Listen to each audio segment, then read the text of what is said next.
জয় গৌরহরি। আমাদের জীবনে অনেক সময় অনেক অঘটন ঘটে যায়।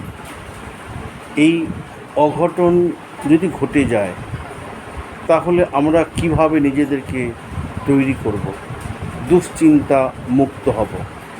যেটা ঘটে গেছে তাকে তো আমরা ফিরিয়ে আনতে পারবো না, কিন্তু সেই পরিস্থিতিতে আমরা নিজেকে কিভাবে সামাল দেব, সেই প্রসঙ্গে মহাপ্রভু তার নিজ মাতাকে যে কথাগুলো বলেছেন তা আমরা চৈতন্য ভাগবত থেকে শুনে নেব।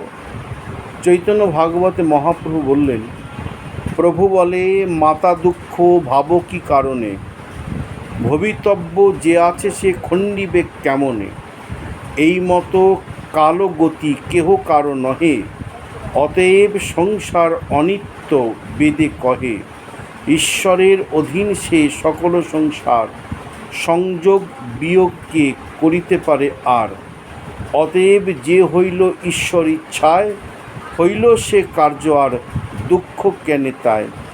তাহলে এই জগতে যা কিছু হচ্ছে ভগবানের ইচ্ছাতেই হচ্ছে। যেটা ঘটবার সেটা ঘটবেই, আর যেটা ঘটে গেছে তাতে আমাদের কিছু করার নেই।